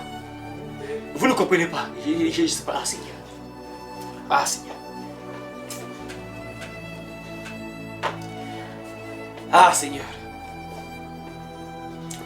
Vous ne comprenez pas. Je donne un exemple simple. Je donne un exemple simple. Pourquoi vous allez comprendre? Parce que vous ne comprenez pas. J'explique, mais vous ne comprenez pas. Il faut être connecté. Je donne un exemple, par exemple, pour la sœur. La sœur, par exemple, qui est là. La sœur, elle a fait 10 ans dans un Kisinga, un lieu de prière. Pour ceux qui nous suivent là, un lieu de prière là où on traite les gens par les herbes, tout ça, les herbes, les choses bizarres, là, les écorces là, quoi, mélange pour traiter les gens, tout ça. Et c'est là où se trouvent souvent les prophètes et prophétesses, tout ça, voilà. Donc les prophètes et prophétesses, donc ils se trouvent là. Et la sœur a fait 10 ans là. Mais pendant ces 10 ans là, il ne voyait même pas la main de Dieu. Il ne voyait même pas la main de Dieu. Moi, je me rappelle lorsqu'elle venait ici prier avec ses enfants, avec celle-là, avec l'autre qui a voyagé là. Lorsqu'elle venait ici, elle me racontait parfois que, ah frère, ils sont en train de vendre même le bois là, mais c'est bizarre, parfois ça ne marche pas. Je n'oublie pas ça. Je vends le bois. Attends, le bois, c'est logiquement ça doit marcher parce que c'est quelque chose que tout le monde utilise, tout ça, mais ça, il n'y a pas de goût. Non, bon, ça, c'est un mauvais goût, donc on ne doit pas acheter parce que c'est un mauvais goût. Et elle m'explique un peu tout ça. Je dis, ah, mais en tout cas, ça ne marche pas. Je fais comme ça, ça ne marche pas. Vous voyez? Et elle a fait 10 ans. Peut-être plus, même peut-être, mais elle ne voyait pas la main de Dieu. Mais dès que Dieu a permis qu'elle soit en contact avec moi, nous sommes maintenant là. Et Dieu a fait des choses dans sa vie. Elle a vu la main de Dieu. Ça, c'est un exemple. Et beaucoup de gens ne comprennent pas ça. Ça, c'est un exemple. Pourquoi? Vous voyez, par exemple, elle, je vais vous donner terre à terre, comme ça vous allez comprendre ça terre à terre. Elle était là, là où elle priait. Elle ne voyait pas la main de Dieu. Elle a fait 10 ans en tant qu'enfant spirituel. Elle était là en train de participer à traiter les gens qui venaient là, tout ça. Mais elle-même ne voyait pas la main de Dieu. Dieu a permis qu'on soit ensemble, qu'on se connaisse, qu'on soit là. Et à travers moi, Dieu va m'orienter, Dieu va me guider. Et on a commencé à prier et elle ne savait pas qu'elle était liée, elle ne savait pas qu'elle était condamnée, elle ne savait pas que le diable la tenait. Et à travers moi, Dieu l'a libérée et elle voit maintenant la main de Dieu. Vous voyez, donc si ce n'était pas à travers moi, elle ne devait pas peut-être voir la main de Dieu pour l'instant. Donc c'est ce que Dieu dit ici. Josué est votre guide. C'est à travers lui que vous allez entrer en possession du pays que je vous ai promis. C'est lui qui vous fera entrer dans ce pays-là. Donc il y a des hommes de Dieu à travers lesquels tu verras la main de Dieu. Et tant que tu n'es pas connecté avec des véritables hommes de Dieu, il y a des choses que tu ne verras pas. Les gens ne comprennent pas. Je peux donner encore l'exemple pour la sœur là. La sœur là, la pauvre, elle était là malade, elle devait mourir même. Elle devait mourir. Elle a prié dans plusieurs endroits là. Ça n'a pas marché. Mais en écoutant ma voix, après un jour, Dieu fait grâce qu'à l'église là où je prêchais les cultes de 6 heures là, on se rencontre, on se croise. Et après, il me voit, frère, j'ai besoin que tu me pries. Ah, tu me soutiens en prière, tout ça. J'ai besoin que tu me soutiennes en prière, tout ça. Et après, il est venu ici. On a prié. Elle est là, la pauvre, elle est là. Oui. Donc, si Dieu n'avait pas guidé vers un homme de Dieu, pour l'instant, la pauvre, je ne sais pas si elle est déjà morte ou comment, je ne sais pas. Mais pour l'instant, elle est là encore vivante. Vous voyez, en bonne santé encore. Elle est là en forme, elle se lève. Alors que pour se lever, c'était compliqué. Il avait fait 3 mois, je ne sais pas, 3 mois dans la maison, c'est ça? 3 mois. 4 mois dans la maison. 4 mois. Mais elle était dans le lieu qu'on priait. Mais il fallait qu'elle soit en contact avec un homme de Dieu pour que beaucoup de choses changent dans sa vie. Par exemple, pour elle, afin qu'elle entre en possession de la bonne santé, afin qu'elle se relève. Vous voyez? Donc il fallait que Dieu la guide vers quelqu'un. Ça, c'est une réalité. Il y a des hommes de Dieu que Dieu a placés pour chaque brebis. Il y a d'autres qui sont à l'étranger, en Amérique, ils ont leur berger là-bas. Ceux qui sont en Afghanistan, ils ont leur berger là-bas. Ceux qui sont en Chine, ils ont leur berger là-bas. Ceux qui sont en Afrique ici, et Côte d'Ivoire, ils ont leur berger là-bas. Chaque pays, Dieu place des bergers et il y a des troupeaux, il y a des brebis qui sont là. Dieu te dit que toi, la brebis là, toi, ton berger, c'est celui-là. Tu seras enseigné par ce brebis-là. Ah, tu seras enseigné par ce berger-là. Ce berger-là va prendre soin de toi et lorsqu'il va prier pour toi, beaucoup de choses vont changer dans ta vie. Toi, la brebis-là, toi, ton berger, c'est un tel. Toi, ton berger, c'est lui.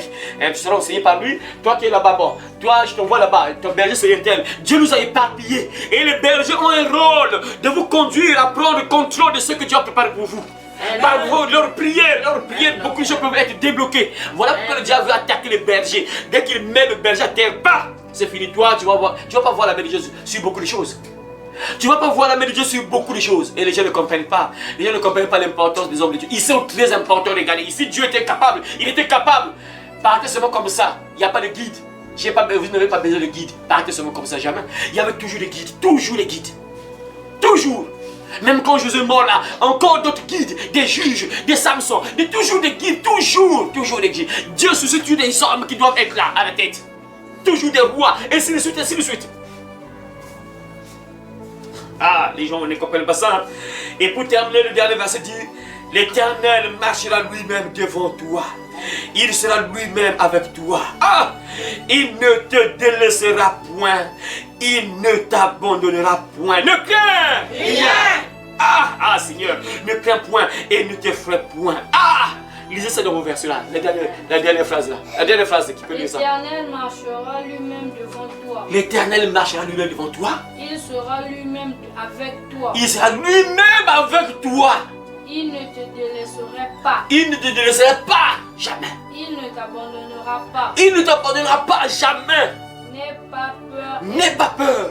Et ne te laisse pas effrayer. Et ne te laisse pas effrayer. N'aie pas peur. Ne te laisse pas effrayer, mon frère. C'est pourquoi tu as peur de ce problème-là. Pourquoi tu as peur de ce problème-là que tu as là. L'Éternel lui-même marche avec toi. Il est avec toi. Pourquoi tu as peur? Je dis, n'aie pas peur. Ne te laisse pas effrayer. Pourquoi tu as peur, mon frère, ma soeur? Ah, Seigneur, que Dieu vous aide encore pour cela. Que Dieu vous transmette la foi. Que Dieu vous donne la foi.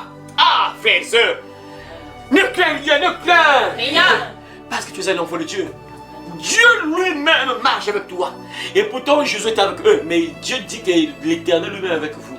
Oui, Jésus est là, oui. Mais l'Éternel lui-même, c'est lui qui est avec vous. En fait, c'est l'Éternel avec vous à travers Josué. Alors, à travers Josué, l'Éternel est avec vous. Et ça veut dire que quand Dieu est avec vous, vous n'allez pas avoir peur. Hein? Ah, mes frères et sœurs, nous on a tellement beaucoup de témoignages, mes frères. Ah, Seigneur Dieu. Ah, Seigneur, que Dieu vous ait récompensé, vraiment, Seigneur, vraiment. Ah, vous avez beaucoup de témoignages. Vous avez beaucoup de témoignages de ce que Dieu a fait dans vos vies, que Dieu est avec nous. Vous êtes vous-même des témoins. Vous êtes vous-même des témoins en dehors des nouveaux là, tout ça. Vous êtes tous des témoins. Ce que Dieu fait, Dieu nous démontre qu'il est avec nous. Il y a des signes, on voit quand même ce que Dieu fait dans la vie des gens. Ce que Dieu fait, il guérit, délivre, il restaure. Vous voyez vous-même, mes frères et sœurs, que Dieu est avec nous. Alors pourquoi avoir peur? Ça veut dire que ton problème, si ça rétale encore, hey non, tu gardes la foi, tu persévères, tu sais que mon Dieu est avec moi. Il y a des signes, il y a des preuves. Mais là, pourquoi j'ai peur? Non, je sais que mon problème là, Dieu va résoudre ça, je n'ai pas à avoir peur. Mon Père est avec moi. Il y a des signes, il y a des preuves. Pourquoi je vais avoir peur? N'aie pas peur, ne te laisse pas effrayer. Ah, j'aime un peu la version. Ne te laisse pas effrayer. Ne tremble pas, n'aie pas peur. Jamais. Voilà pourquoi, frère et sœur, que ce message te donne encore la foi, que ce message te donne encore de l'espoir, te donne encore du courage. Enlève la peur en toi. Qu'à travers ce message, mon frère, que tu puisses voir la main de Dieu dans ton problème, dans tes difficultés, dans ta maladie, dans n'importe quelle situation que tu traverses, que tu vois la main de Dieu. Que Dieu te bénisse et qu'il bénisse sa parole au nom de Jésus. Amen. Amen, amen, amen. Merci beaucoup. Allez par tout le monde et prêchez la bonne nouvelle à toute la création. Celui qui croira et qui sera baptisé sera sauvé, mais celui qui ne croira pas sera condamné. Cette bonne nouvelle du royaume sera prêchée dans le monde entier pour servir de témoignage à toutes les nations. Alors viendra la fin. Heureux celui qui lit et ceux qui entendent les paroles de la prophétie et qui gardent les choses qui y sont écrites, car le temps est proche.